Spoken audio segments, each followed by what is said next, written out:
So, guys, welcome to Life with God. I know y'all hear me say this so much, but I love doing study with you.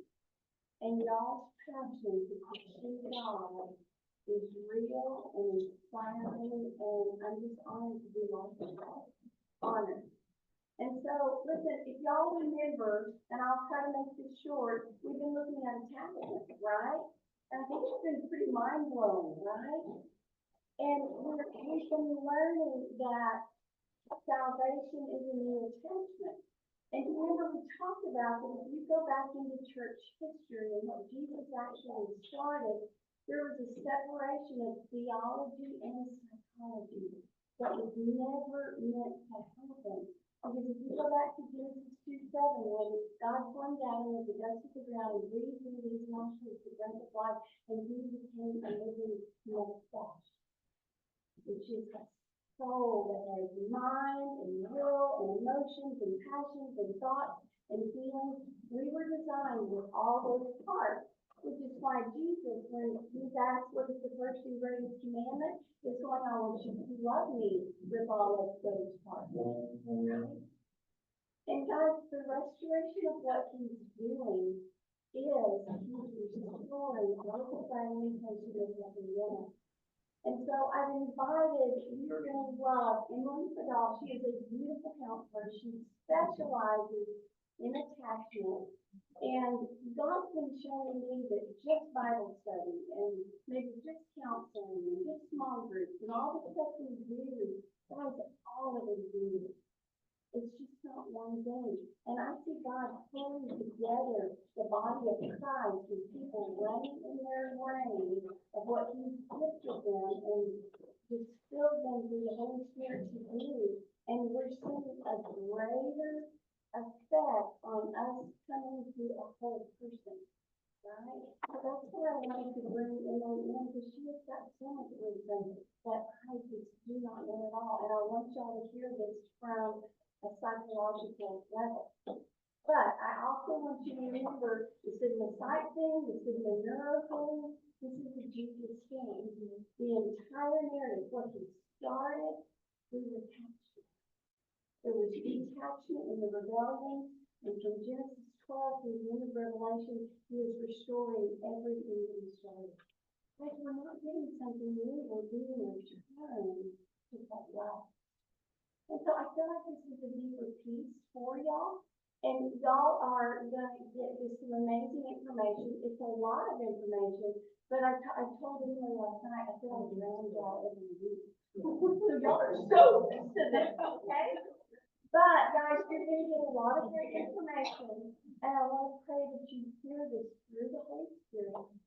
And I want you to keep in mind, because we know that we study rabbinically, we study through the whole picture. So what you hear, I want you to process through the whole narrative of what he started, what happened, and what he is restoring, because we've all been shaped by him our entire life. And if we're going to be truly shaped by him, we've got to see what has shaped, right? So, Father, just thank you. Would you just amaze us, blessing these words? May she be living water that hits our souls and impacts us deeply. We bless her and Dick and Beth, and we thank you for everything that you're going to do today. In Jesus' name. Okay. Thank you for that wonderful introduction. No, it actually puts me down level. Oh, thanks. Here.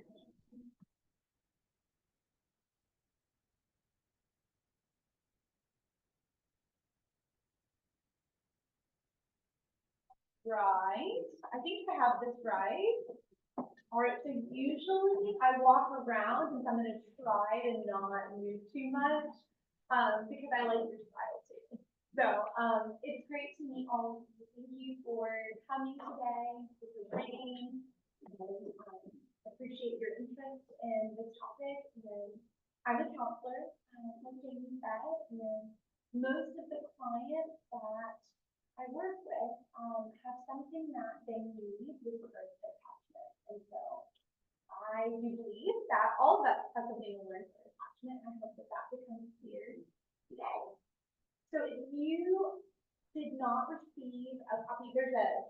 wise, there are note pages. There's some more copies in the back with that. And so if you need one, feel free to pick one up. You will also, there's going to be everything recorded, and I'll make sure that you have the PDF as well if desired. But this is our agenda for today.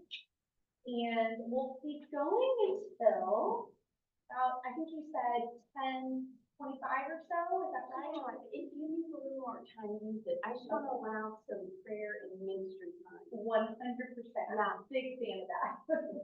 So, this is our, Please take what you need. okay, thank you. All right, so attachment. This is, while it's been talked about more recently in the news and the literature, attachment theory and research is something that has been in existence since the 1950s. And research started with a British psychiatrist and psychoanalyst named John Bowlby, and he started looking at attachment out of concern for maternal deprivation that was happening in the hospital system for little ones who had longer stays, and how these hospital systems were set up back in the day. There were a lot more restrictions on visitation, on opportunities for engagement with families, and so he wanted to research that out of concern for the connection and how that might impact families and such. And so he defined in 1969 attachment as a lasting psychological connectedness between human beings. And he posited that a person's first attachment is often established with the primary caregivers, which is typically the case, and it's during infancy. However, he did note, and I want to note today too, that attachment is not something that is only pertinent for infancy and toddlerhood. It's something that is also not unique only to the infant caregiver relationship.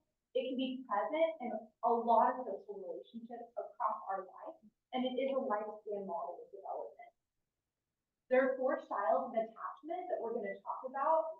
However, before I talk about these 4 types, I think it's going to be important to know how they got developed, because it was based in research.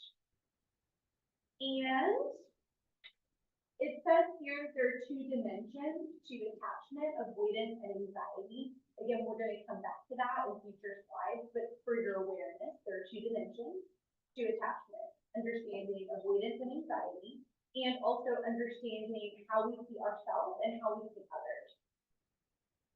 And with that, I'm going to go on to our next slide, which is critical research studies. There's been 75+ years of research on attachment theory. And so there's no way that I can go over that amount of research in this time. However, I did want to pick 2 studies that I believe are crucial to understanding attachment, and those are listed here: The Strange Situation and The Still Safe Experience. And so while these show up as happening in 1969 and 1978 respectively, they have actually been replicated many, many times over the years. And so I'm going to share a little bit about those, and I have some videos that we're going to show to you. And so I'm going to explain the first one, which is The Strange Situation. And this was started by the mother of attachment theory, Mary Ainsworth. She was a student of John Bowlby, who's the father of attachment, and she developed a laboratory procedure to assess attachment security. Moderately stressful procedure for infants. Basically, the idea is that the researchers were imposing grief separation from the mother in an unfamiliar situation, or an unfamiliar environment. And so the aim of the study was to look at the exploratory behavior for the infant in the presence of the mother, in the presence of the stranger and the mother, in the presence of the stranger and the baby only, and the reunions that would happen with baby and mom. And so we're going to watch a quick video that kind of takes a look at explaining the general ideas behind a strange situation. There we go. So I'm gonna make this a little bit bigger and put our other screen. Okay.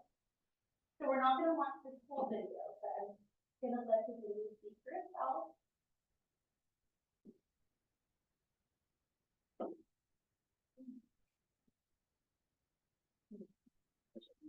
You're missing audio, that's okay. And publish it for a minute.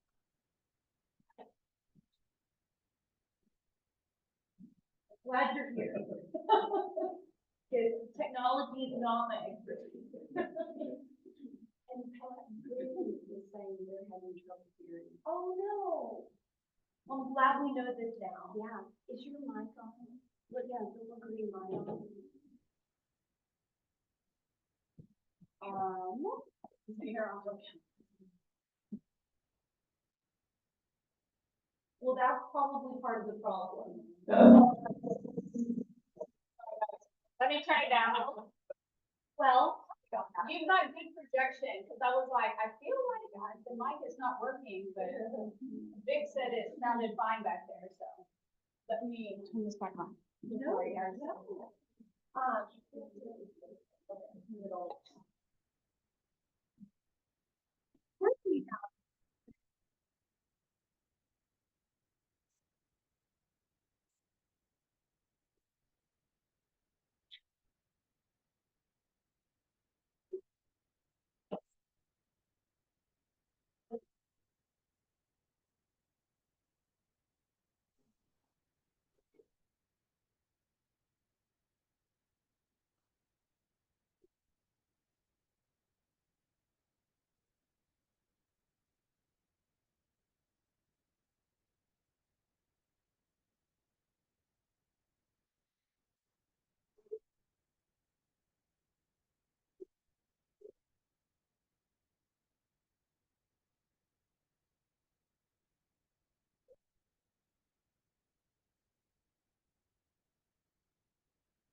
Pause it there because we're going to learn about the attachment styles here in a bit.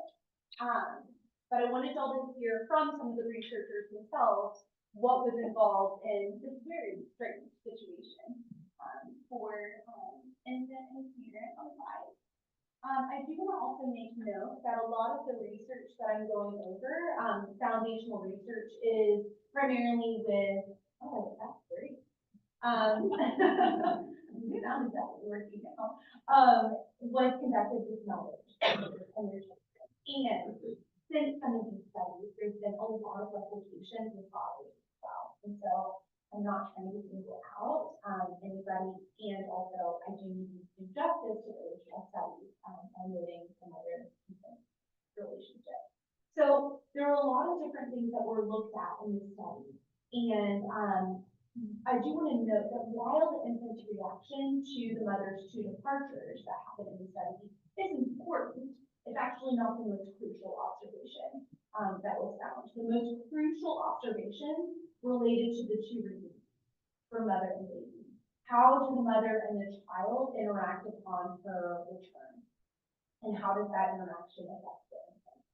And so it was noted, among many other things, that the mothers of the securely attached infants, and secure attachment is, you'll come to find what we're aiming for. For little ones, toddlers, adolescents, and adults.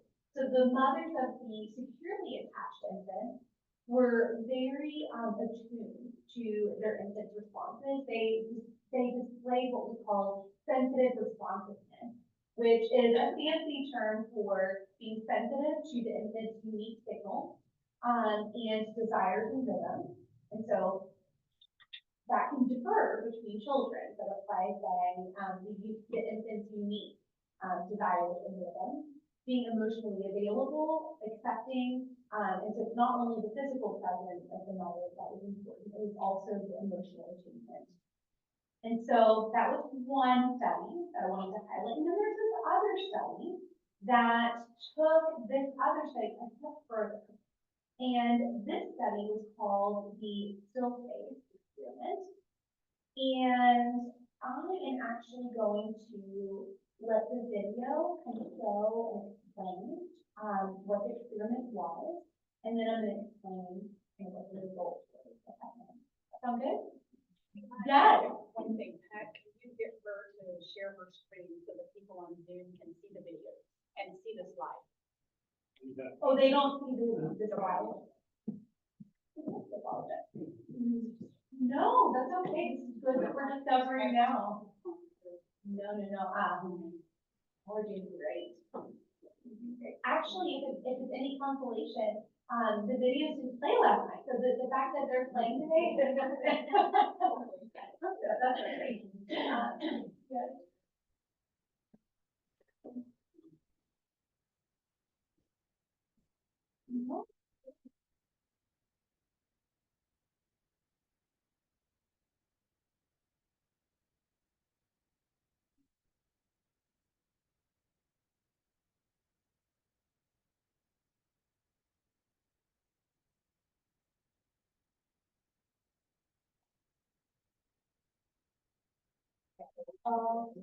What I'll also say is that hopefully people that are watching on Zoom know this too. All of these videos, these links are going to be provided afterwards as well. And I am going to explain the study after.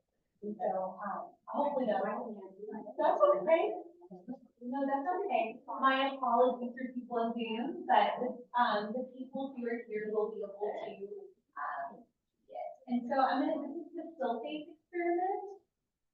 And so I'm going to open that up. So this one we're going to watch through the end. Y'all ready? Okay, great.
Right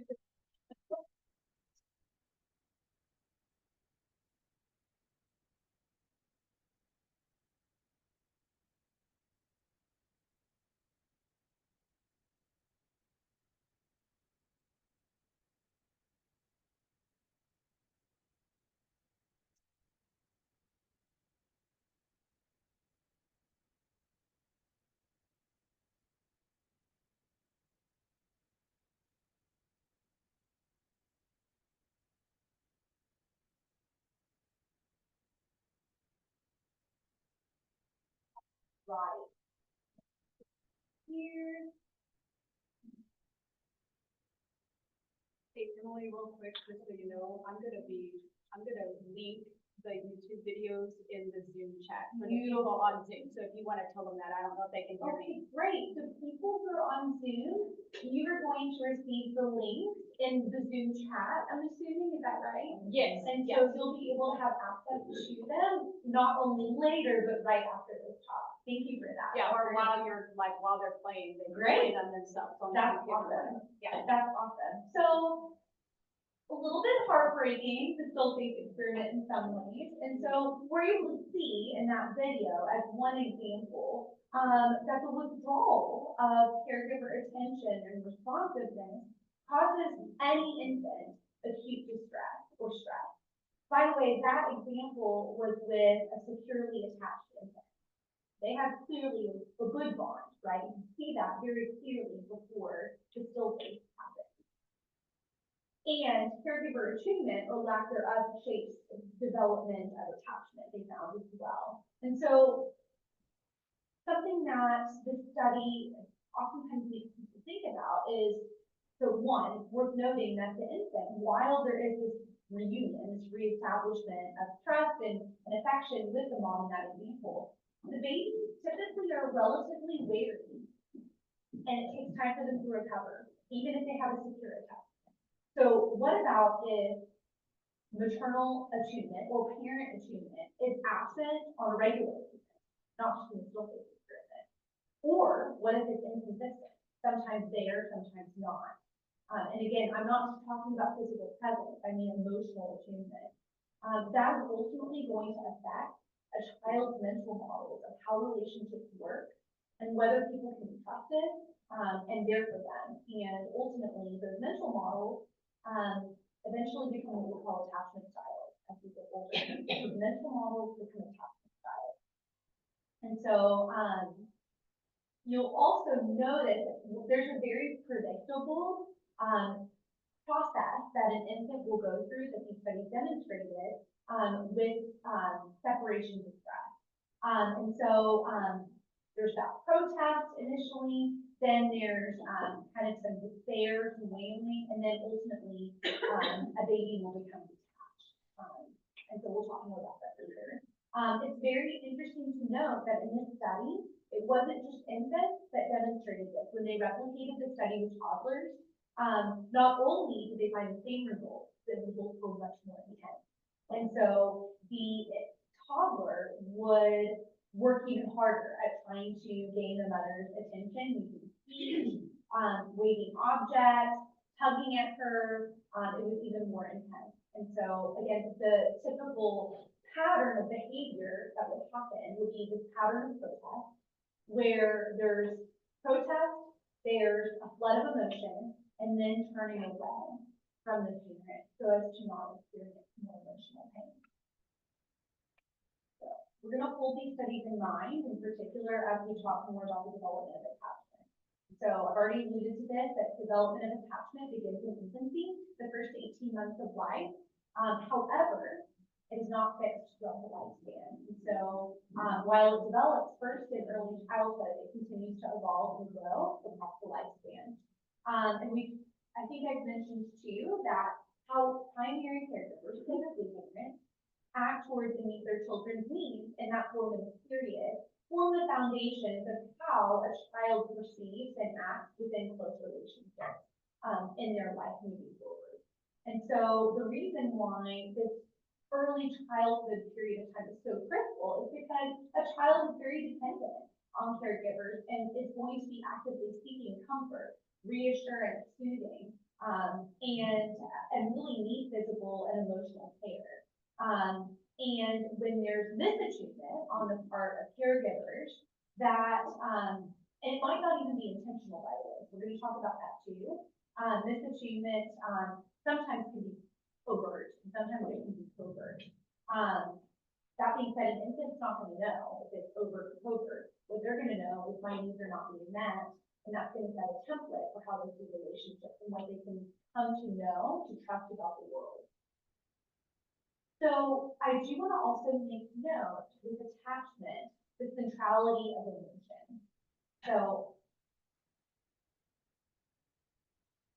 John Bowlby said a lot of interesting things. One thing, many books, one thing that he said that I have always come on to is, well, not always, I didn't know about Bowlby yet. So since I've been an adult and read about his research, attachment is essentially a theory of trauma. And so we have to remember that Bowlby began his work in studying maternal deprivation and separation and its effects on children. And so attachment theory can be thought of as describing and explaining the trauma of deprivation, of separation, of loss, rejection, and abandonment, and how it impacts our needs and impact that it has on us. And you'll see on the slide that it says fear and uncertainty activate our attachment needs, both as little ones and as adults. And so when we feel threatened in our environment, we are going to have powerful affect or emotion that arises, and that activates our attachment system and attachment needs. And we typically are going to have attachment seeking behaviors, such as proximity seeking, that ideally would happen as a result. And that attachment to others, so let's say an infant, a toddler is running and skins her knee and runs over to mom or dad for care, crying and gets comfort. That's a successful attachment system. And so we want that to happen. That is because attachment, secure attachment to others, is our primary protection against feelings of hopelessness, helplessness, and meaninglessness. And so we have this attachment behavioral system that gets activated in the face of stress. And again, this is throughout the lifespan, it just looks different. And so we might have stress that's internal, and so this might be for an infant, I'm hungry, or I'm sick, or for a little one, a toddler, I'm fatigued. Or it could be external factors of the environment, like threatening stimuli. And so the more extreme the stress is that any of us are facing, the more intense the attachment system is going to be activated. And this attachment system is most readily activated during the first 5 years of life because of the dependence that's already embedded in the needs of a child that's in the first 5 years of life. And so once the attachment system is activated, we're going to be motivated to seek proximity to significant others, attachment features, so to speak, to protect us from physical or emotional harm. If this goal is achieved, if it works successfully, we develop, if we use infant example, we develop feelings of safety and security, and then our attachment system becomes deactivated. That's success, ultimately, when we use attachment. So a couple of notes about, again, the centrality of emotion. Attachment relationships are where our strongest emotions reside and where they seem to have the most impact. So not every relationship that we have in life is an attachment relationship. And so this is ultimately an attachment relationship is with someone who is really needed to meet core needs. And so this would be a parent. This would be a partner. It might be a child, actually, in some cases. And so connection with an attachment figure is a principal emotion regulation tool with an attachment system. Any questions right now before I keep on going into the development of attachment? I'm sure I covered everything here. Okay, so there are several conditions for secure attachment, which are listed here. Everything like self-safety, attunement, which came up in the still-face experiment. Mom was there physically, but she was not there emotionally. Felt comfort and soothing, feeling valued, and felt support for themselves. And this is not just for infants, this is for, adults too. And I've already talked about there's this predictable pattern of separation distress when, the attachment system needs are not being met. Right, so what are these attachment styles? So attachment styles, the classification system for these was developed through the Strange Situation, Mary Ainsworth's research. And so that's how they were developed. There's secure attachment, which is what we all want. This is the ideal form of attachment. This is where we feel secure in ourselves and others. And the regulation strategy for our emotions with this style is security and caregivers reliable response. And so as adults, this might not necessarily be our parents, it might be a partner, it might be friendships, although it could be that original caregiver as well. And then there are 3 insecure types, which we're going to learn about as well. And I've listed here in brief words the regulation strategies that those types use as well. And you can always reference that as well. What is this? How do people cope with this attachment style in a few words? Okay, so I like this graph, well, it's not really a graph, it's an image, because it shows how each of the attachment styles connect, both with themselves and with others. And so someone that has a secure attachment, for example, has low avoidance and low anxiety, they have a positive view of themselves, and they have a positive view of others, for example. Someone, and we'll go over through all of the 3 insecure ones, don't have the positive model of self and others in each case. So for example, for avoidant attachment, they might have a negative view of others, generally speaking, a positive view of self, and when we have a negative model of others, we tend to avoid other people, and then when we have a positive model of ourselves, we have less anxiety. So secure attachment, we'll go over this first, and I do want to also make note that if you do not have a secure attachment as you're learning about all of these attachment styles, that's okay. There is hope and there is healing, and also attachment styles can change with time. And many people that have insecure attachment styles can still have successful relationships. And also, just because you have an insecure attachment style with one person or 2 people doesn't mean that you're going to have that with every relationship. It's relationship dependent. And so I might have a secure relationship with my father and an insecure attachment with my mother. That happens all the time. So I just wanted to provide that caveat. And so secure attachment, as I mentioned before, this is the type where there's low avoidance and low anxiety. So these are individuals who feel comfortable with closeness. And in the Strange Situation, I believe I already shared kind of the behaviors that they might exhibit. I think so they exhibit, and as adults, these are individuals who experience resilience, adaptability, emotional maturity, psychological security, and the building blocks of a secure attachment are emotional accessibility and responsiveness from caregivers. Let's see, other things I want to note here. This is a person with a secure attachment style who often thrives in relationships, and they also don't fear being by themselves. And so they don't see that as a threat. They tend to view themselves and others positively. They don't overly seek approval or validation from others. They can successfully identify and regulate their own emotions, and they might even help others in their life through this as well. And I'm going to go through some biblical examples with each of the attachment styles. Since this is a space where I have fellow believers here, so an example of secure attachment in the Bible would be Joseph, son of Jacob, in the Old Testament.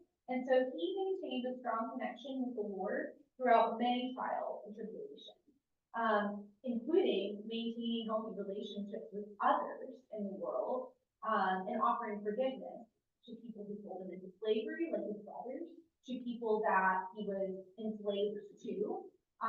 He remained steadfast in his faith and his connection with the Lord. And again, also offered forgiveness and grace to people around him, which is very difficult to do unless someone had a secure relationship, with the Lord. Okay, so circle of security, this is a beautiful image that captures the essence of secure attachment. And so the idea with secure attachment is that a person with secure attachment has a secure base, if we're thinking of an infant, a secure base that they can explore the world from. And the reason why is because when they feel unsafe, they can redirect their attention to their caregiver as their safe haven. We can only have a secure base for exploration to the extent that we have a safe haven. And so we have to be able to know that we have a safe space to go when we're threatened or overwhelmed or distressed in order to feel like we can safely and securely explore our world. And so we have to use that secure base to develop confidence and autonomy in exploring our world, including the world of social relationships. And so I do want to make note also in the strange situation, that experiment, the first one, an infant with a secure attachment was characterized by actively seeking and maintaining proximity with the mother, especially during the reunion episode. No two of them. The infant may or may not have been friendly with the stranger, but always shows interest and more interest in interacting with him. That's indication of secure attachment in that setting. Why is secure attachment important? Why am I talking about secure attachment so much? So there's this idea of a safe haven.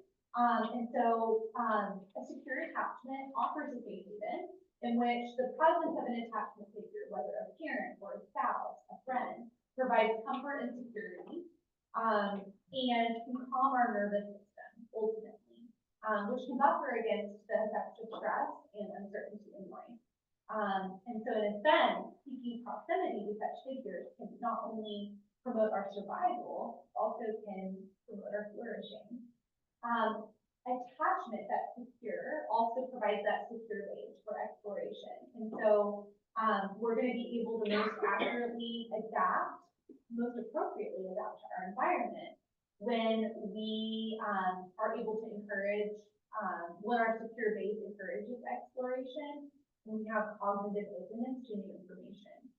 And so a secure base promotes confidence to be able to risk, to be able to learn, to continually also update models of self and others in the world, to continue to adjust. And so if someone doesn't have a secure base, maybe they're going to explore a little bit in the world, but they're not going to explore from a secure base, and so they might not explore as much or in a confident way. And if we have fewer opportunities where we're exploring our world, especially in a formative age, what that means is we're going to have fewer mental models to be able to utilize. We're not going to have as much information to develop our understanding of relationships and how they work. So that's why it's important. Emotion regulation. So attachment is the most secure attachment, is what I mean. Secure attachment is the most efficient and potent form of emotion regulation. So we can talk more about that if you're interested later, but basically an attachment figure that's secure helps the individual co-regulate their emotions.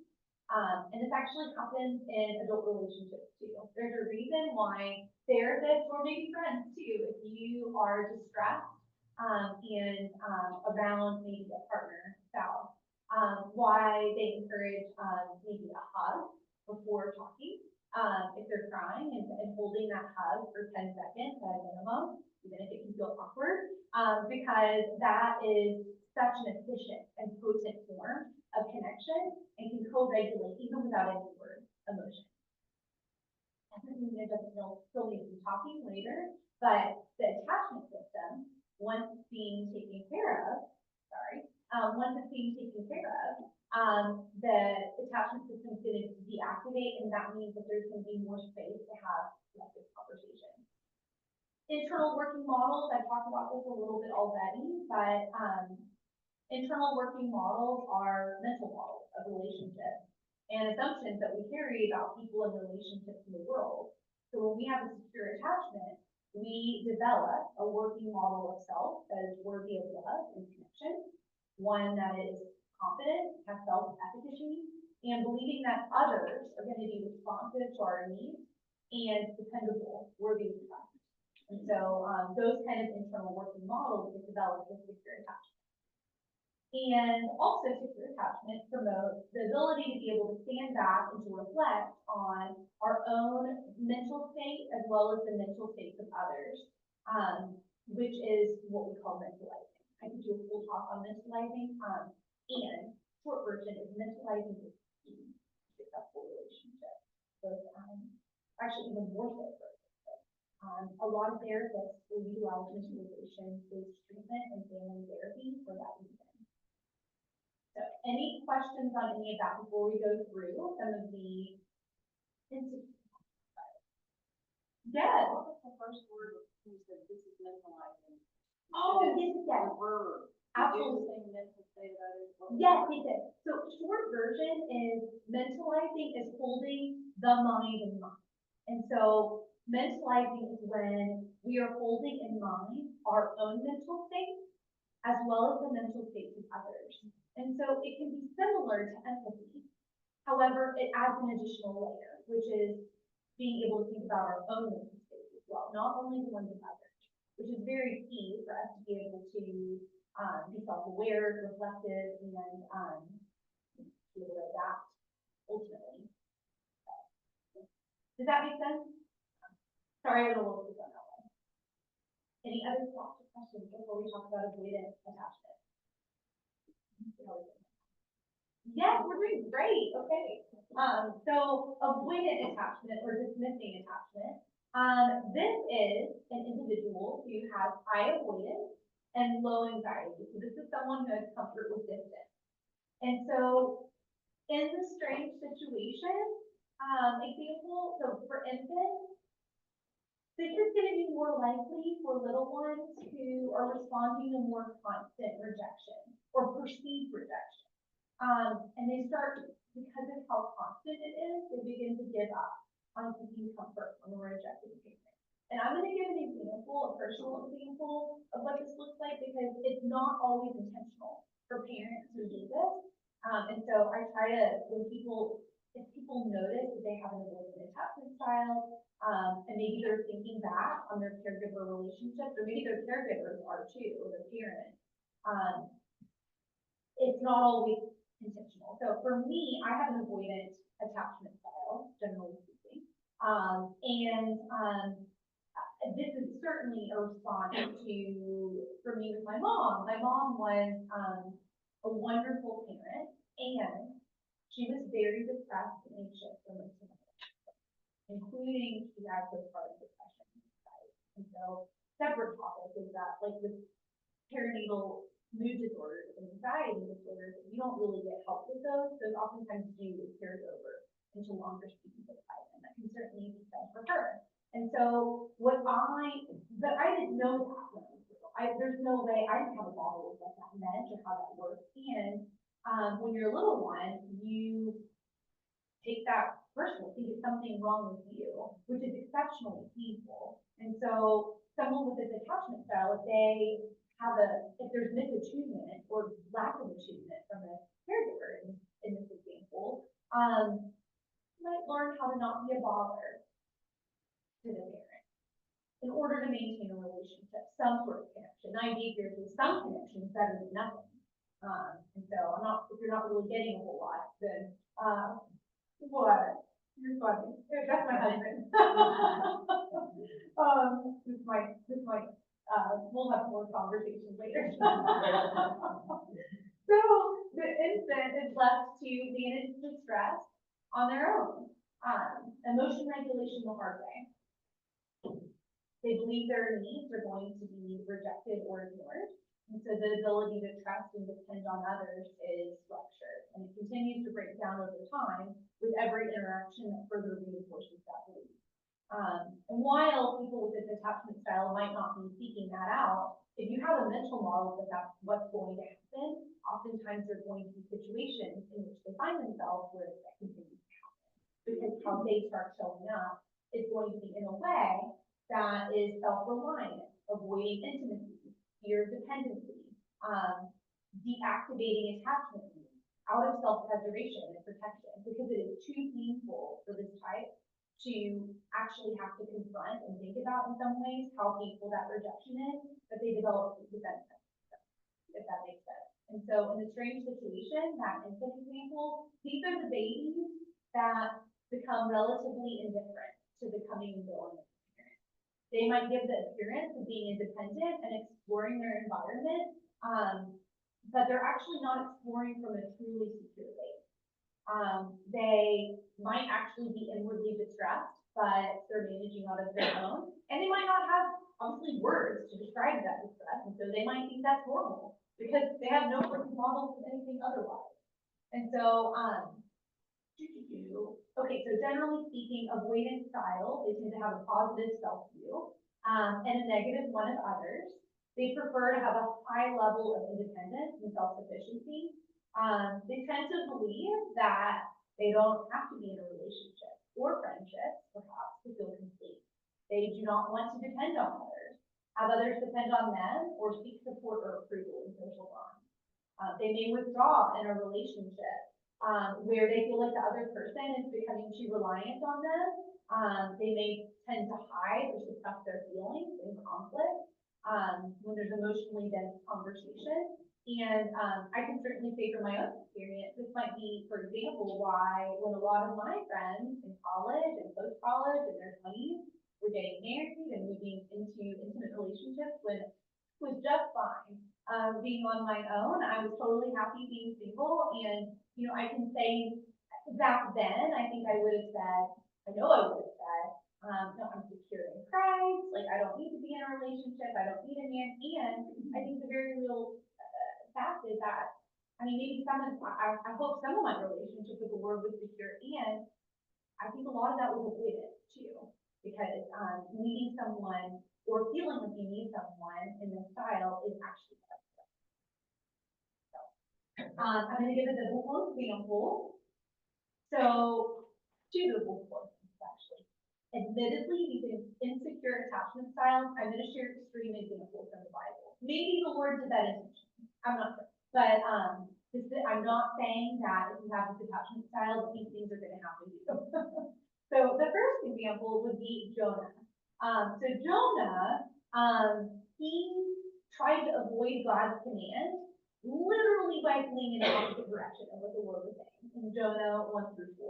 I can't read the whole story for now, but he had a very avoidant attachment style with the Lord.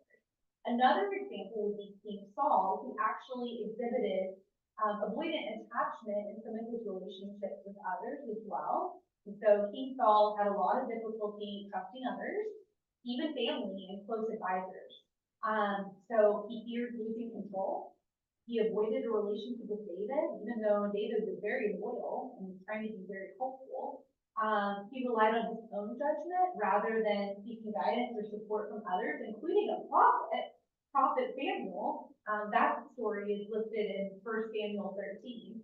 His extreme self-reliance and rejection of connection and struggles with trust ultimately contributed to his downfall. Extreme example, I realize. However, it certainly speaks to the pitfall that can happen for someone with this attachment style who, one, is not actively seeking reliance on the Lord, and also is not aware of how these behaviors are contributing to how they show up.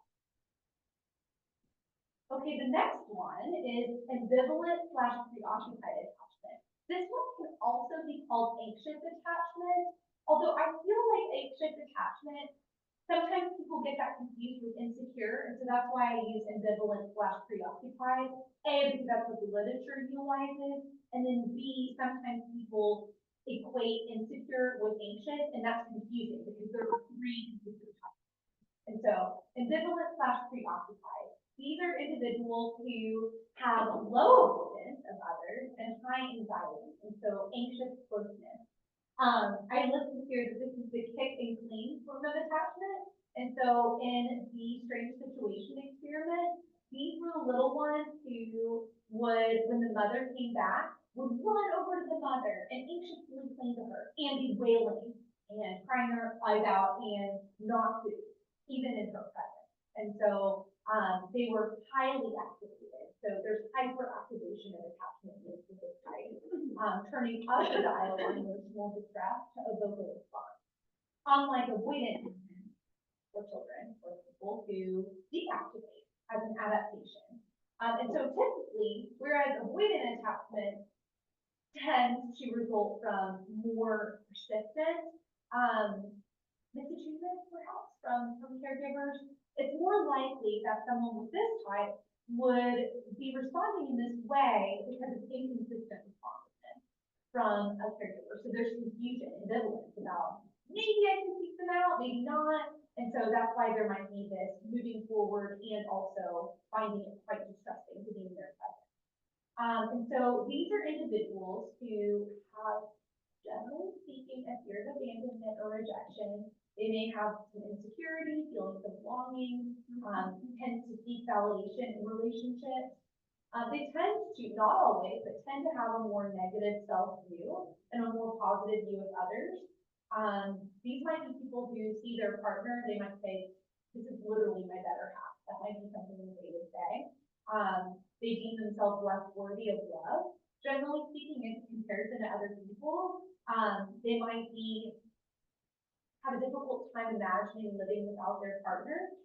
That might cause high levels of anxiety, deeply fear abandonment. That's kind of a key point. And in order to ease this fear of abandonment, they strongly seek security in relationships, attention, care, responsiveness from a partner, from a friend, from parents. And they're very aware of perceived absence of intimacy or connection, which can make them sometimes a little bit more clingy, preoccupied with relationships, desperate for reassurance, and hypervigilant about potential loss. Even if it's not there. So sometimes people with this type might be really worried about people leaving them in their life, and other people have to reassure them a lot. I'm not going anywhere. I'm here. I'm consistent. I love you. And so a biblical example, actually before I give a biblical example, in a nutshell, people with this attachment style value their relationships highly, and they're oftentimes hypervigilant towards threats to their security, as well as anxious and worried that their loved ones are not as invested in the relationship as they are. So I'm going to share a story about Leah. Again, extreme example here from the Old Testament, Genesis 29 through 31, captures a little part of her story. She was the first wife of Jacob. That probably did not help her attachment, knowing that she was the first wife of Jacob. So she displayed a desperate need for love and validation throughout her life, had feelings of insecurity and inadequacy. And this was so much so that she and her father, Laban, tricked Jacob into marrying her instead of her sister Rachel, whom Jacob loved. And so she desperately tried to win his affection, his approval throughout their marriage. She bore many children. I wonder how much of that was, Emily aside, how much of that was tied to perhaps her own unmet needs. She constantly compared herself to Rachel, was fixated on the relationship, had a little bit of a turbulent emotional state between hope and despair based on how she felt like her relationship was going with Jacob. And at times, not everybody does this, but to give an example, she would resort to manipulation and bargaining in an intent to win Jacob's love, aka the trading the embrace example with Rachel to unite them. That's just one example. So, extreme example, but gives you a flavor for some of the pitfalls that can come if someone's not aware and looking through some of these things. And then we have the disorganized / fearful attachment. So it's interesting. This is actually one that Mary Ainsworth in Strange Situation originally did not discover. There were 3 attachment styles that were originally discovered. And then they noticed that there was a tiny percentage of babies who were responding very confusing ways. And so there was a researcher named Mary Nain who wanted to take a closer look at this very small percentage of children who were displaying behaviors like moving towards their parent while facing away. Maybe they were freezing in the presence of their parent. Maybe they were displaying outward fear towards their parent. And so, this actually came to be called disorganized/fearful attachment. This is a type that's strongly associated in research with a chaotic and or traumatic upbringing, particularly in attachment relationships.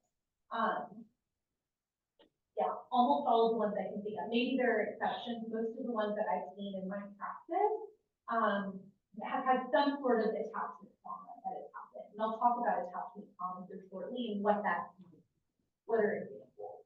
But what happens is there's a conflicting desire for closeness in a relationship and fear of a relationship at the same time. Fear that harm is going to happen or that it's not safe.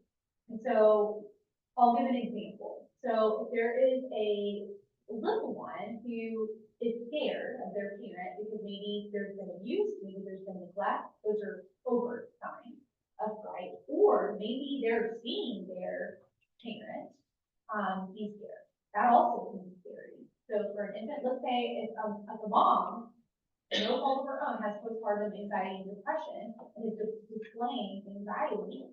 If a baby who's never known anxiety sees a mom, their mom, show anxiety, that's going to be terrifying to an infant. And when they have that fear, that's going to immediately activate their attachment system. Because that's what happens. And this is the baby's strong asset. And so when those attachment needs get activated, biologically, they're going to be proximity seeking to an attachment figure. However, in this case, seeking the proximity of the caretaker is actually only going to increase their fear because they are both the source of the fear and the solution, which is very confusing for a little one, for an adult. That would be frightening. And so this is fright without a solution. Again, the source and the solution are in one person. That's going to lead to very chaotic, confusing, disorganized behavior. So for adults with disorganized attachment, their relationships oftentimes are both the source of both desire and fear. They oftentimes find themselves in emotional binds in relationships. For example, these might be folks who have had maltreatment when they're children and then oftentimes find themselves in abusive relationships in adulthood. Not always, but it can absolutely happen more oftentimes than not.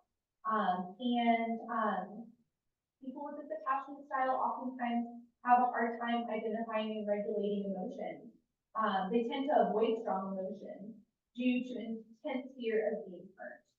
I do want to say this part of the talk is always hard for me to, because this is one of the harder attachment styles. Like this one does make me, God can do amazing things in all attachment styles, and I truly believe that we need Jesus and these examples for a secure base. All of them, not the case, this one in particular, this is also one where I would say healing is possible, and I would recommend counseling for this type because of the severity of association with chaotic or tumultuous upbringing. So it's absolutely possible to heal, and having more robust health is important.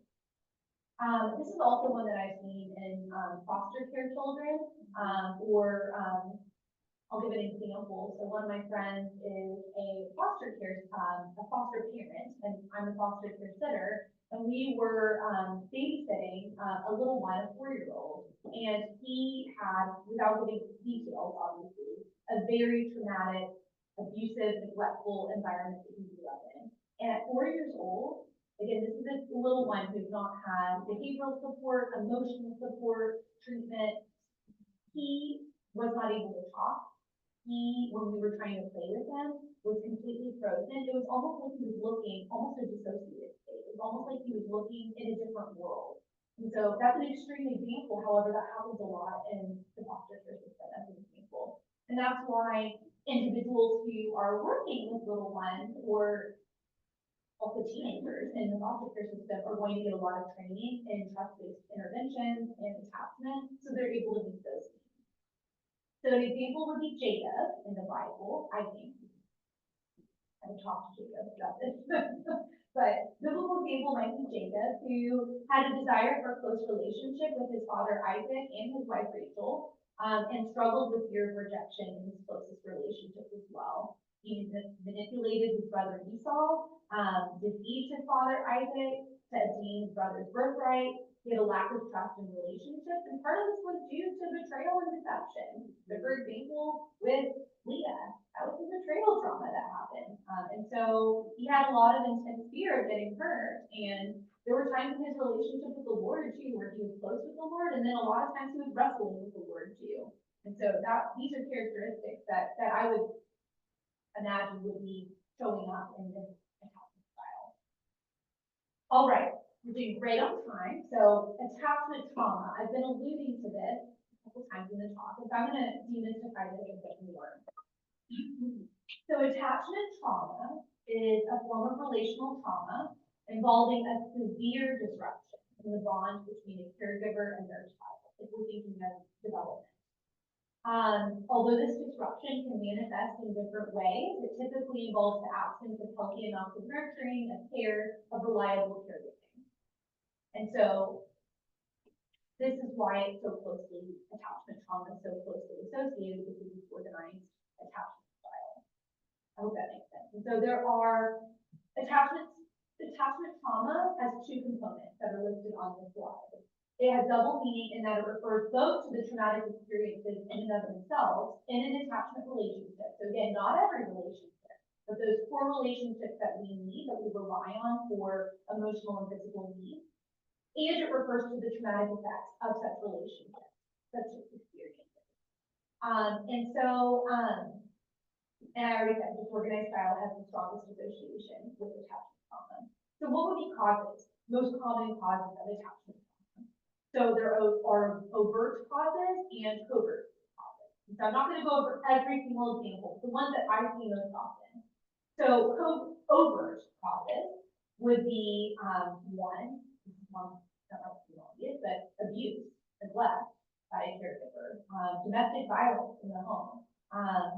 One that people don't always think about is the death of a family member. So the death of a mom, the death of a father, the death of an older sibling. That could be an attachment trauma too. A caregiver who's struggling with substance use issues, that's a common one. Also, the absence of a caregiver due to divorce, that might be one as well that people don't always think about. And so it's something to be mindful of, because even if they are, part of the child's life, ideally, hopefully that's the case, there can sometimes be deprivation of no fault of anyone's own. Like, let's say court orders are part of it, or maybe living in different states, and so that can have an impact as well.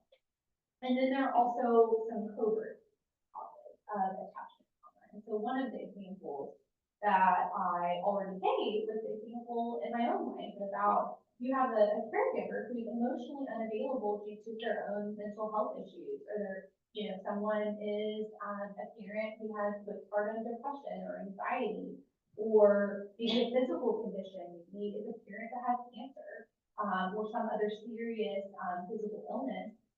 They may not be able to provide as much affection, as much care, as much comfort as they would want to a child of no fault of their own. So I keep on saying of no fault of their own, because I don't want parents, especially caregivers, to have shame that's undue if their children, even adult children, have attachment trauma. So this is something I've even talked about with my own mom. And so this requires as believers forgiveness and healing, because again, it's not always. Sometimes it is overt, and a lot of times it's not, and it is possible to heal. Another one that I actually didn't list, but I think it's important to know, is actually military families can come up as well, right? So if a parent is gone for long seasons, or maybe a parent that's living abroad for significant periods of a little one's life, that can have a disruption on attachment, create attachment trauma. So we're going to go over actually now what are some common signs of attachment trauma based on the different attachment styles. This is not an all-inclusive list, but I'm trying to get into And also, just because you have some of these kinds of systems doesn't necessarily mean you have attachment trauma. It's fine, so it's something to be curious about. And I would encourage exploration around that. Maybe inviting the Lord into that space. If you notice maybe from yourself, if you have a trusted counselor or friend that you want to process it with, that's great. But these are some things that would be indications that you might want to explore a little bit further if this attachment trauma is part of my story. So for avoidant attachment, what this might look like is trauma blocking behaviors. So that could be, I'll give a personal example, maybe.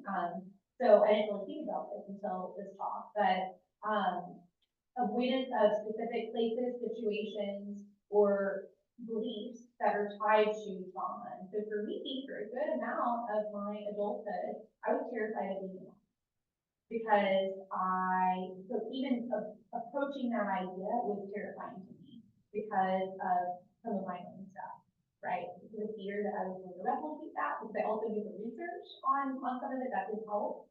And just kind of a trauma blocking behavior. It might be avoidance of intimacy and dependence due to beliefs that others are unreliable or untrustworthy. So people with this style might say, I'm going to be single forever, that's it. I'm good, I don't need people.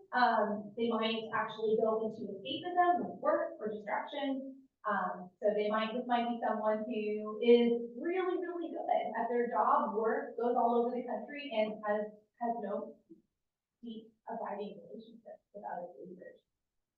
Self-sabotage can happen with this type in the form, especially of substance use. There are other forms of self-sabotage, but that's one of the most common ones, especially because substance use can be a blocking behavior for working through emotions. And this type is also one that is more commonly associated with depression, particularly due to the fact that this type tends to continually suppress their emotions. If they're not doing the work, right? So this is attachment trauma. I'm not saying everybody with this type is going to do these things, but if they have attachment trauma, they might. So I'm going to go on to anxious attachment. I messed up on the slide and said anxious. I meant to say ambivalent / preoccupied. Something that's common for this type of attachment trauma would be chronic pain. And so the reason for this is because these are folks who have an overactive stress response system. And so research shows that can result, that chronic stress and also hypervigilance that they exhibit can manifest in our body in a lot of ways. Trauma, I don't know if y'all read The Body Keeps the Score. That is a book that really talks about how, the mind, body, soul are all connected, and one's going to influence the other. So chronic pain can be one. Hypervigilance, I kind of already mentioned that, but they might be extremely sensitive to relational cues and their environment. Even if they're not there, they might almost kind of seek them out, constantly on the lookout for signs of rejection, abandonment, or threat. Understandably, this can cause problems, especially in romantic relationships. As anxious attachers, if they have attachment trauma, might become overly concerned with details instead of being present in the moment, being on the lookout for threats to the relationship. There might be self-sabotage for this type too, although in a little bit of a different way than the avoidant attachers. And so this might be more in the form of reassurance-seeking behaviors. And so what are reassurance-seeking behaviors? This might be overthinking and overanalyzing situations and relationships, acting in ways that conform to their negative self-beliefs, suppressing their own needs in order to accommodate others. And the core is that all of these self-sabotage behaviors are driven by fear of abandonment, which typically, not always, but typically was due to the unreliability that they face with their caregiver. And so it makes sense when a little one has inconsistent responsiveness from a parent, why they would be so hypervigilant in their environment, because they have to be. If they don't know how their parent is going to show up or when they're going to show up, of course they're going to be hypervigilant in their environment. That's actually adaptive. However, ultimately, that's not going to serve them in their long-term relationship, and that's going to affect their working models of how relationships work, aka attachment. And then we have our disorganized attachment and what attachment trauma might look like for them. And so, again, remember that this is typically a type that had caregivers with unpredictable behavior. And so they might have a fear of both intimacy and abandonment. And so this might feel and look like someone who is running up and hugging a partner, and then 5 minutes later saying, I hate you, I can't believe you're the worst partner ever, don't leave me, pushing them away, but also wanting them at the same time.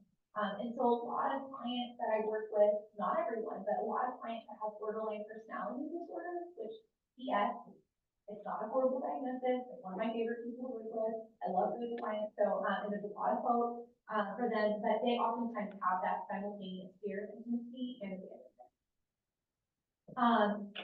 Also, self-sabotaging behavior can happen with this type 2. It might happen in the form of substance use, although not as much as the avoidant attachment, but it can happen. Impulsivity, isolation, repeating traumatic patterns, even unintentionally in romantic relationships. And also unpredictable responses to stress. And so because they may, like, let's say they had a caregiver who had substance use issues, or they witnessed domestic violence in the home, when they're stressed or when they're in a scary environment, they might start displaying unpredictable behavior in those environments too, such as dissociation or even rage, without even realizing what's happening, because that's what was modeled for them. If they're not doing the work, but they don't know what's happening. So considerations, I want to do an overview of the attachment considerations, and then I want to share more about how this, if I think that'll be enough time, so it's going to be great. Considerations, and then also considerations for believers. So attachment can change in adulthood, and so I know I've said this a couple of times, but I want to say it again. Just because there was a caregiver disruption or an insecure attachment, or maybe something else that happened in childhood, or maybe even in an adult relationship, there was trauma or hurt or abandonment, attachment can change in adulthood, and the quality can change based on the relationship. And so that's a hopeful message. It can absolutely change through the lifespan. And everything from a positive romantic relationship to a positive friendship to an effective psychotherapy experience can improve attachment security. And so one of the reasons why so many therapists are focused on attachment is because even the process of therapy, good psychotherapy, hopefully will lead to a secure attachment with the therapist, and that can become a new template, a new model to be able to work with. So it doesn't only have to be with people in your personal life, therapists do that too. And also learning how healthy separations happen too. Learning how to say a healthy goodbye, part of therapy too. And when you haven't had that model to you in your life, that can be really directive. I already said attachment to relationships, the quality can vary between relationships. So again, I might be able to have a secure attachment with my father. Maybe, actually, I have a disorganized attachment with my mom. And then I might have dismissive and a lot of friendships or a lot of other relationships. That's very normal. And parents can pass down attachment to children. Don't focus on that too much, because I used that research. That was one of the things that, because I knew that research, that's what terrified me about having children. I was like, well, if my mother's attachment was this, and then I actually have her attachment, then I'm going to pass that down. So don't take that there is research on that, and attachment can change. And so just because they can pass it down doesn't mean that they will. And there's a form of therapy called parent-child interaction therapy, or PCIT, where if you're starting to identify that in a parent and infant, or infant and toddler and adult, there are things that therapists can do to help them to repair that bond. So considerations for believers.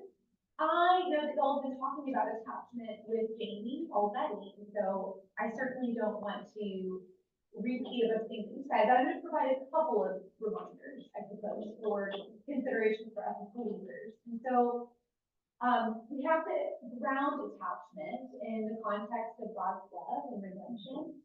There is hope and there is healing, and that is possible through Christ. God ultimately is our secure base. All of us. We all have the possibility to have secure attachment because of Jesus. And this is encapsulated to me in so many verses in Scripture, but one I'll share with y'all is Psalm 18:2, where it says, "The Lord is my rock, my fortress, and my deliverer. My God is my rock, in whom I take refuge, my shield and my horn of salvation, my stronghold." So as believers, we can find security. We can find that safe haven and that secure base in God. He has unwavering love and protection no matter what other relationships look like in our life. We can become securely attached in Him, and that can help us to create new working models of what is possible for us in this life. And I also want to make note that oftentimes, brokenness, human brokenness, relational wounds, and sin contribute to insecure attachment. And so that distorts, sin in particular, can distort. And it might not be our own sin, it can also be the sins of others, can distort our view of God, of ourselves, and others. And so, and it can be healed, especially through the Lord. And so the Lord is our reliable source of comfort and security. Redemption and healing is possible through the transformative power of God's love and grace. God's love for us is unlike any other love. It's agape love, which is a divine love that offers belonging and is grounded in grace, and there's nothing that we can do to earn it. Which is so important because it counters any shame or unworthiness about I don't deserve this, which is oftentimes tied to insecure attachment, and ultimately challenges those negative internal working models that are associated with those insecure attachment types. And so ultimately, understanding and experiencing this radical agape love helps us to develop more accurate and hopeful views of ourselves, of the Lord, and of others, leading to greater relational security.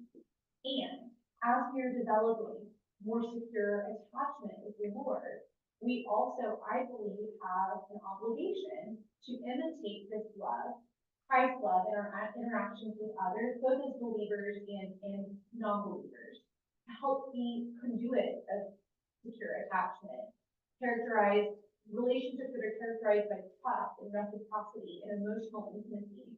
And I believe that the early church demonstrated this in Acts 2:42 through 47, reflected a lot of the attributes of Christian fellowship that could foster a sense of belonging and connection. So it's not only the one-on-one connection, it's also in community we can cultivate secure attachment, social connection, being responsive to needs and emotions of others. There are a lot of things that we can do in community to foster nurturing relationships that are characterized by God's love and ultimately secure attachment. And if you're interested in learning more about attachment, particularly how you are made, where you are currently, there's a really wonderful inventory, and there is a QR code if you want to take it. It's only 5 to 10 minutes. It is based in research. I won't share all of the citations, but it is based in research. It's not the only tool. So if you want to do a deep dive into your attachment style, there's actually something called the adult attachment interview. It would need to be administered by a clinician, a therapist, but it's not a perfect inventory. And so some people were asking me yesterday, for example, what if I had multiple caregivers? What if I didn't have a father in the home? Things like that. It's not perfect, right? So that would be a situation where you might need to take the adult attachment interview to really dive into that. However, it's a really great start. And this is one that I encourage people to have other people that you're close to take it as well, to really see it as an awareness piece, not a shame piece, because again, I literally told you all my attachment style. I have a secure relationship with my husband. I have good relationships with others, even as a person with avoidant attachment. So it is possible. Awareness really helps, and then being able to work through some of the difficulties with people in their life. For a therapist, I'm not just saying that this is a therapist. Therapists need therapy too. So, and I want to remind y'all too, that you're probably not going to fit 100% into a single category. That's also normal. Most people tend to do a graph, and it's going to graph it based on the relationship. And so if you have a partner in your life, it's going to have one dot for that. It's going to have one dot for your caregivers, well, for each caregiver, and then it's going to have a dot that's black for your overriding general attachment style. And so it's very common for all of those to be different. And the reason why is, again, attachment is a relationship. The quality is going to depend on the relationship in question. And attachment can change with events and different preferences. So I have some select preferences here. Some of these are very therapist friendly. And so if you, I mean, one of them is like a textbook. You might not be interested, but I can always share more, I don't know, other resources if you're interested. These are some of the ones that I use for this presentation. And 3 minutes over, but I'm actually pleased because I wasn't sure. So I wanted to open it up and see, I don't know how we are on time, but I don't know if you wanted to say anything, Jamie, or. Guys, do y'all want to open with questions? I don't know. Yes. You said that really should not be called anxious attachment, it should be called ambivalent. Is that That is correct. Okay. That's correct. And the reason why, I mean, you're not doing anything wrong if you say it anxious. It's actually just because so many people misconstrue it as insecure. They get confused. And so you can call it insecure. I mean, sorry. Yeah, you did it. You can call it anxious. We just want to make sure people know what we're talking about. Okay. Does that make sense? Yeah. Because some people do say it as an anxious. We just want to be clear about which type we're talking about. Yeah, of course. Every question. Other questions or thoughts? If you are interested also in learning more about attachment, I think Jamie, you're going to share some ways that. Yeah, no, go ahead. Guys, in fact, we're gonna host a retreat. I just believe, and I don't know what Emily does, but this is a big issue. I mean, it is impacted our lives. It has shaped us incredibly. In fact, probably sitting there listening to this, where you're going, oh, you know, and you know, I'm done with and I'm like, oh, you're breathing out, going, oh my God.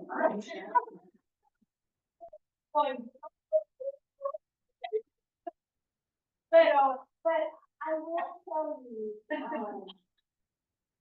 of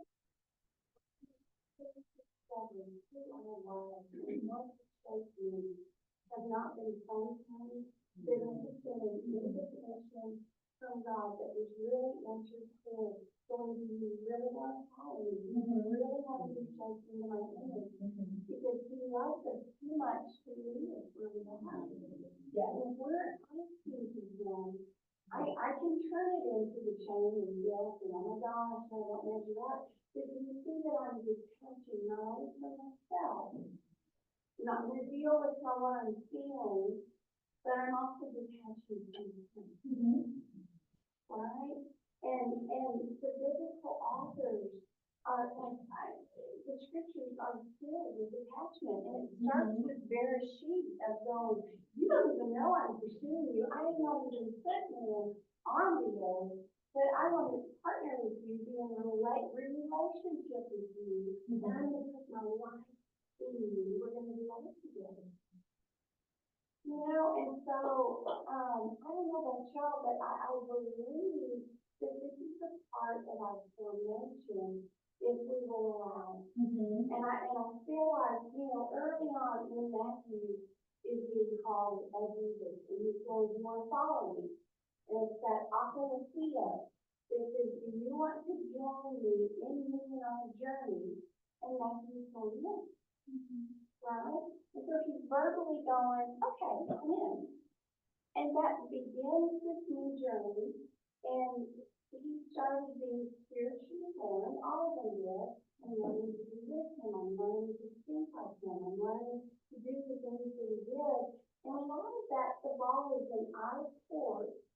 So, I mean, we learn your word, and we learn prayer, and we learn intimacy with you. But guys, you see the danger of this intimacy gospel? Because if we're just gonna die and get out of here and go to heaven, we don't relationally need to be attached to Jesus, you know? Like this intimacy gospel and a lack of understanding that we have heart is devastating to the church, because the church is for the healing and the restoration of our soul, that return to the original design of what God developed, right? And so I love what all the stuff we're diving into and learn. We are parts, we are learning spiritual dimension, we are learning the big stories that you can find in the things, right? So I look back and go, gosh, God, I didn't even know you were starting to pay God for us to understand it, right? Because if the old Jamie would have sat and listened to this years ago, my perfectionist himself would have left in shame and guilt, and then I would have been trying to stir up my works to, how can I do better? And I'll start believing more, I'll start doing more, I'll start doing better, I'll be an extension of what everybody needs me to do. And that's not that's the process, that's not the security, or the security of the home, and then another. And so, if you will, I want you to really stop and go, Holy Spirit, what is you? How do you want me to stop? And you're like, actually, like, I would really like to do this. You know, but if you'll fail and let him show you, because he does not show things to shame. He says that Christ endures the cross to despising the shame. He is going so much. I want you to be the divine contemplative of my experience now. But we've got to understand some of the things that have changed, right? And so I really want you to sit with him and go, okay, what are you saying about me? Also go, what are you saying about you? You know, do I know that you're for me? Do I walk attached to you, or am I going, oh, y'all in the traffic, so I don't need to worship when I get there. Like, how can I raise my hand when I have like this? We like, but we always do things, right? Instead of going, right? So, what am I thinking about myself? Like, where am I with you? And then, where am I with others?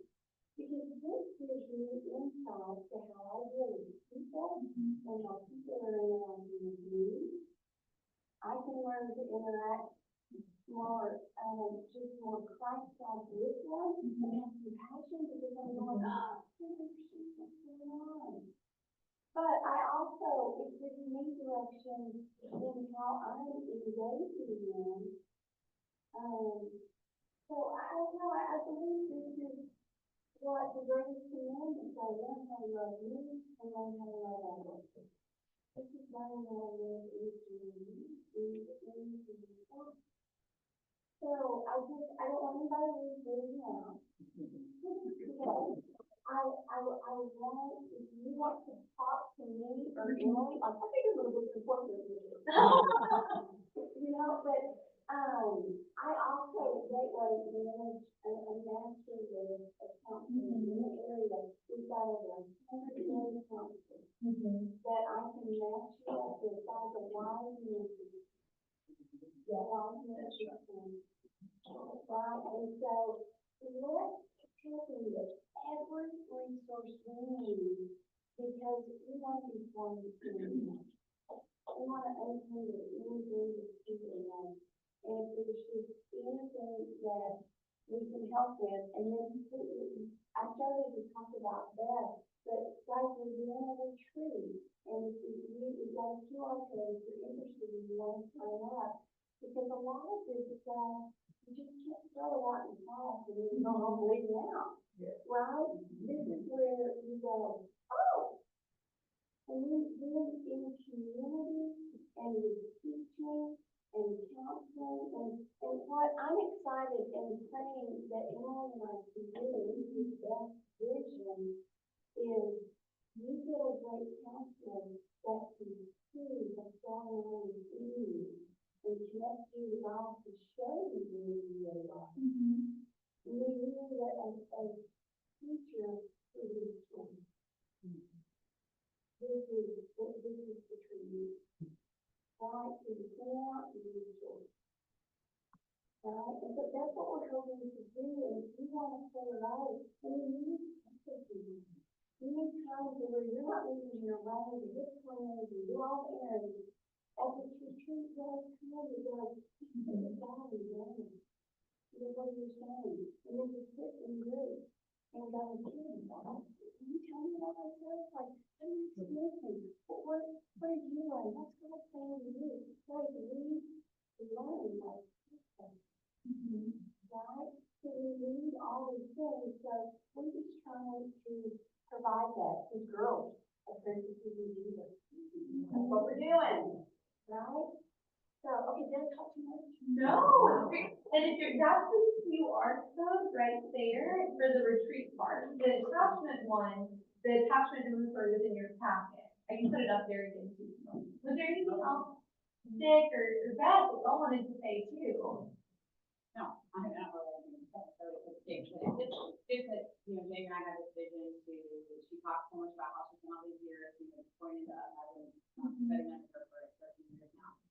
And we knew that there was this need for, that she described creating community, this process, everything we're learning from her. And so I met with her when I came back to town, I told her how I started ministry and doing retreats for women. And she's like, same thing, maybe we can work together and do something. And I was just so, this is just something that we thought that bringing Emily along, which is of course Victor, by the way, is the executive director of the Beautiful Aspen. So he's not just some grand, he does have a bigger role than Emily does. He does have a bigger role than Emily does. And so Victor also is the author of the book that I wrote, Beautiful Aspen.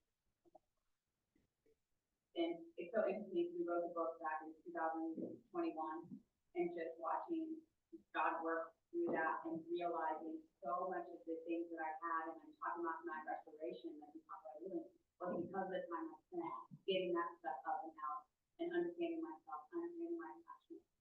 And we're still learning. And in fact, Vic and I have been doing a rewriting book to add some more of you mentioned a little bit.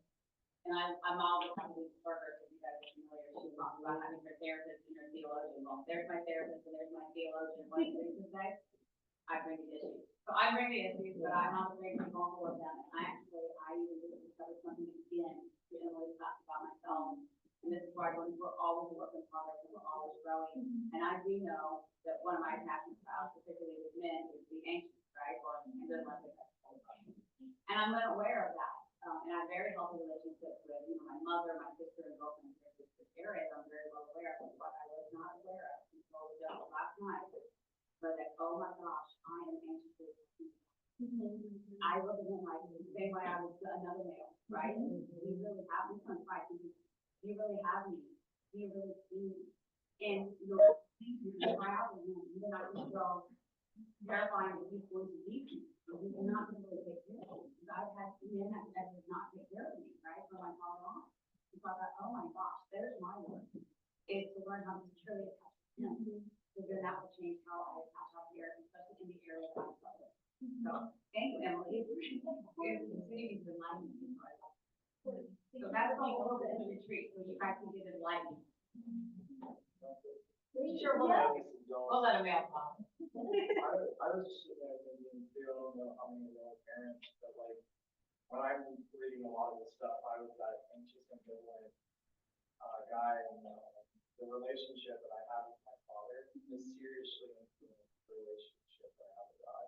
I mean, the way that she's saying that, the way that that's manifesting currently in my life is I'm like a relentless pursuer, and I can't tell you how many years have been taken for me relentlessly pursuing my father, who is avoidant, and trying to restore my sense of masculinity, understanding, and something that I want to say to people that is very just as parents, like, I don't know if it's said it in the last time yesterday or what, but it's never too late to change. Which is why I cognitively, I know that, that's why I relentlessly pursue my dad. But, I just know that as a parent, there may be a lot of shame, a lot of confusion, especially after reading this without, the entire year in depth, but there's a lot to read that over. Well, and I think the truth is April, yeah, that Alan also here. Yeah, going lots of, We'll have it added to the next one. yeah, Yeah. Link on there and, right, and on the link, it'll take us to the View Flash website, and one of the pull downs is the retreat. Yeah. Oh, and one thing we also want to mention, we do have the early bird special there, and we did open that up last night, so I wanted everyone that was here who had a birthday, if you wanted to come, because spots are limited, there's only so many, rooms that out of the Memorial Branch, so, that's what we wanted you guys to have. And I think that I think we have the early bird, I think for 2 weeks out there, so you have to think about it, very about it, and do all that, call the friends, it's open to anyone. This is this will be our third year doing it out there with them, so they are amazing, it's beautiful out there, and it's one with nature, like Jamie said, trying to cultivate that environment to choose the process, be it doing your alone time journaling or inside community with others, that trusted community, because I truly believe we're not meant to be doing this alone. I know I've gotten through these and I've had done in my life without community. And you talk about that in the psychology side of that, how it does rewire the brain, it does give you new neural paths, it does take out the lies of the enemy and put into that happens. You know how Chris Thompson talks about that, who's a psychiatrist, and he talks about therapy, is that one of the things that he makes his clients do is actually have a safe friend and share it with them what's going on with your deepest, your vulnerability, because that's how you know how to change, and that's what we're just trying to create that, the combination of the theology and psychology, as you said, we got separated inside the gospel at some point, and we need to try to put that back together for all. Yeah. I'm pretty much in pillars. Just to come to the street, and I'm just gonna be there letting you know why you're. Oh, you're a pillar, she said. okay, Okay, question. How do you, like, once you do a QR code, it goes away, but how do you get access to the email? Sign up for that again? great. Right now, we're Well, trying you to. can go on our website, you wanna Right. write on it. Yeah. It should open up the It link. opens up the link and then you could like text it to yourself. Yeah. Like, you don't or have I to can do it and just text it to Stephanie. Yeah, okay, I can text it. I'll text it to you right now. Okay. Yeah, I'll text it to you. All right, thank you for that. Yes. I'll get you. Thank you so much. Oh, yeah. Questions?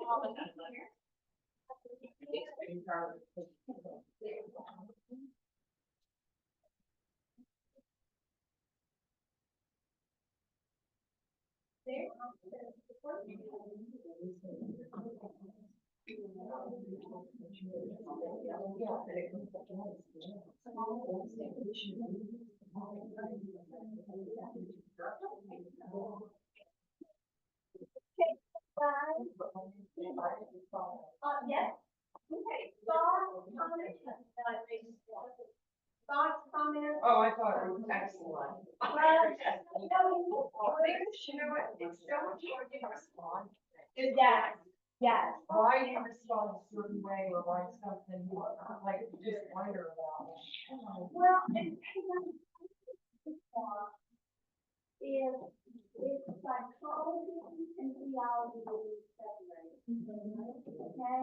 And you even look at some of the seminary training that is happening around here. You know, they learn how to do judges, they learn how to read, they learn how to write journals, they learn stuff. There is the soul that union of psychology and theology really is taught.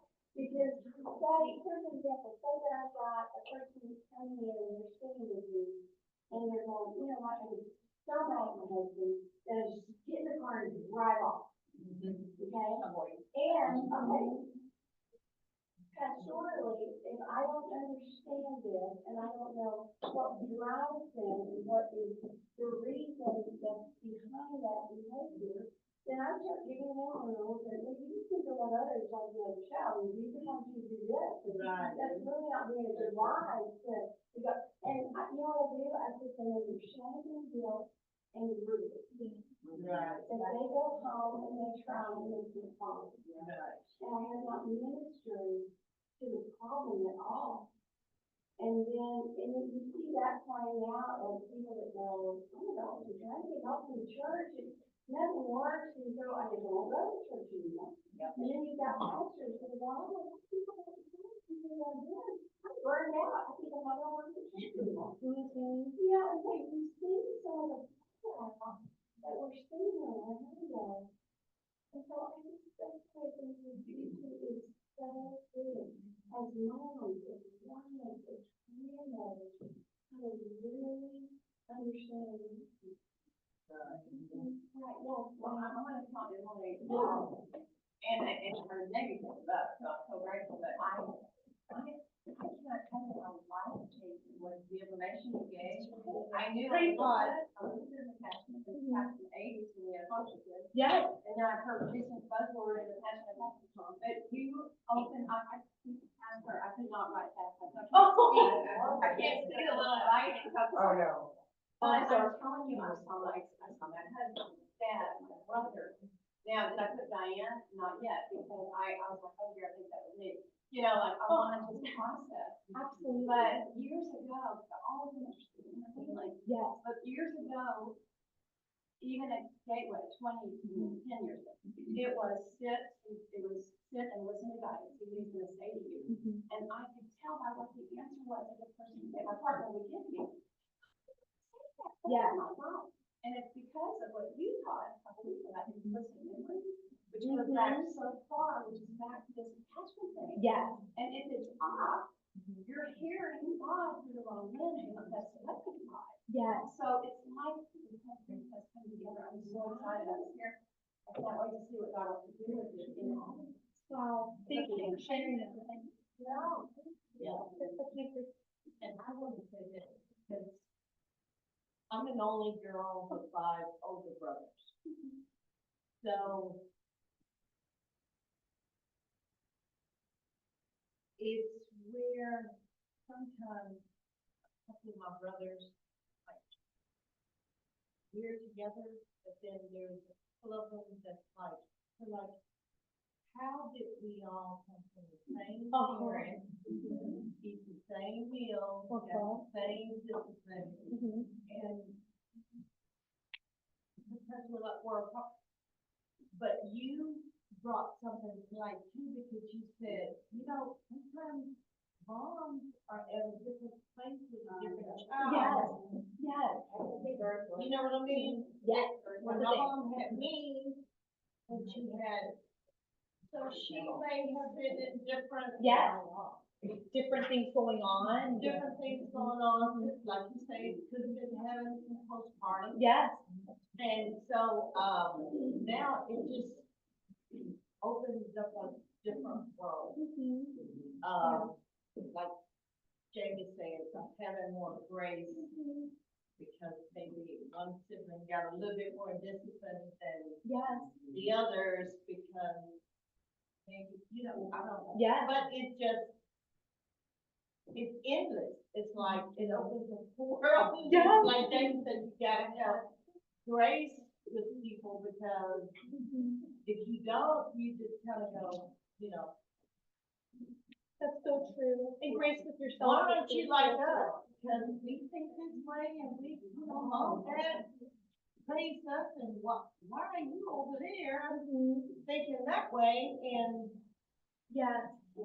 you know what I mean? And you got more discipline because you were hard-headed and you didn't listen and you know, and you just, like you say, you start throwing rules at people, you start Yeah. putting them out there on the island, and And one thing, sibling order piece that you mentioned is very Yeah. key too. And the way that the intersection, and sorry, I was thinking, the intersection between sibling attachment is interesting too, because, Yeah. yeah, it's a reciprocal process.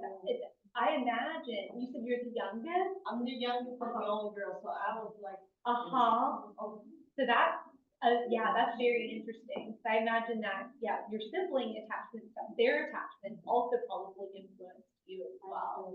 yeah. That's very interesting. Thank you for sharing Or that. lack thereof.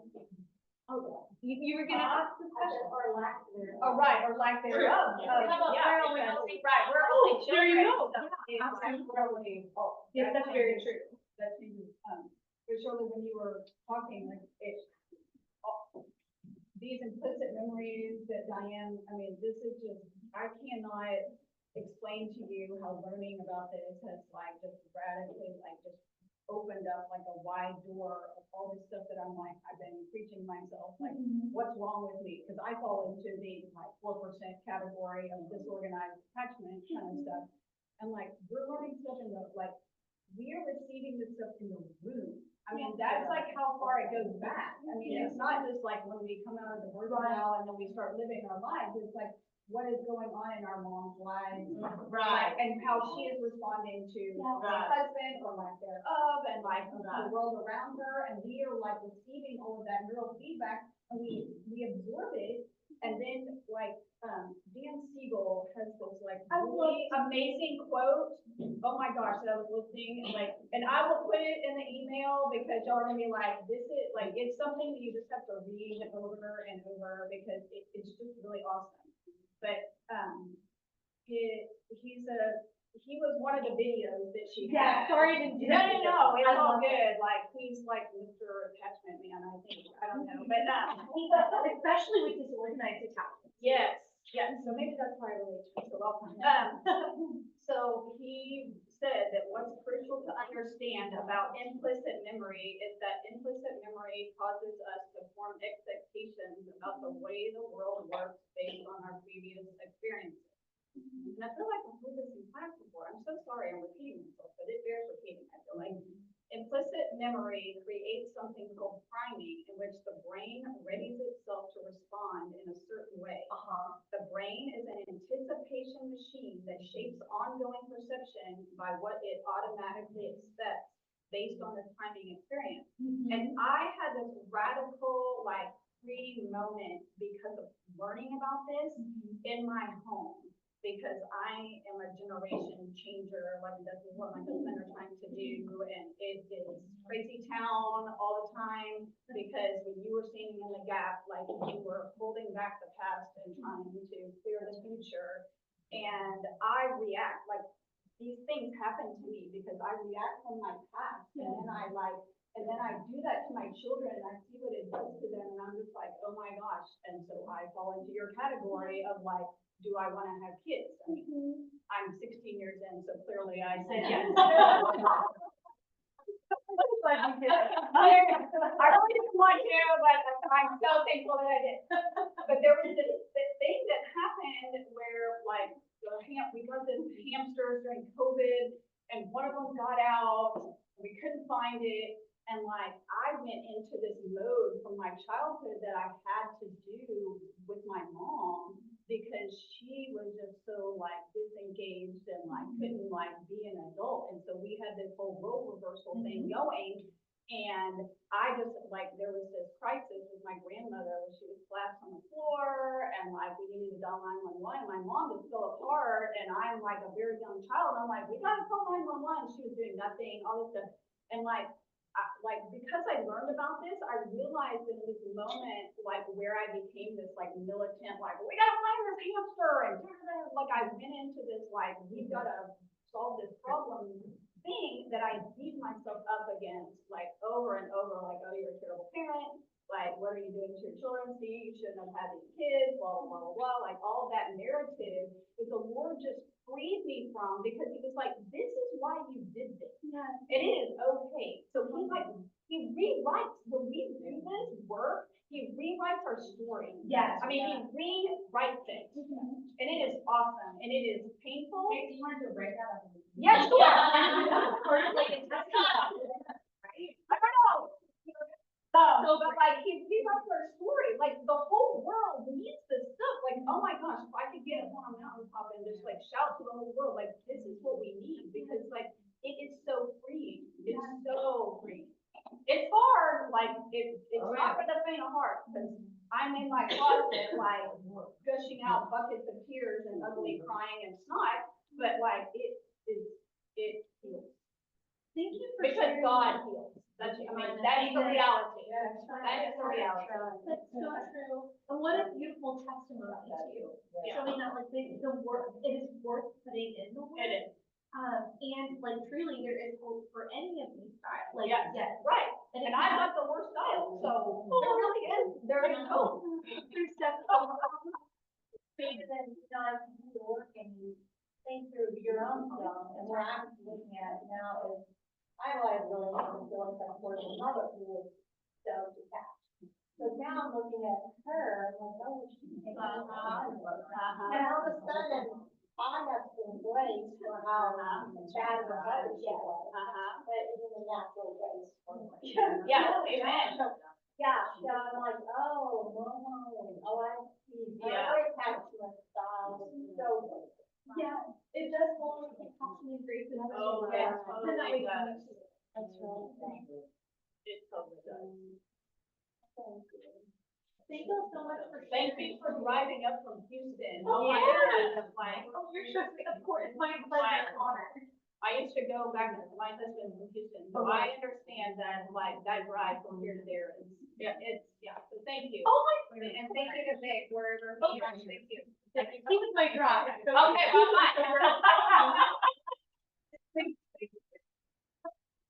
Thank you. I hope y'all have a blessed rest of your day. And we'll be around if y'all have any questions or further thoughts. Grateful y'all are here. Yeah.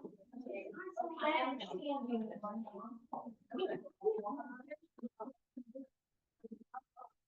I know, seriously. I know they're gonna look at the class, like I do all the days.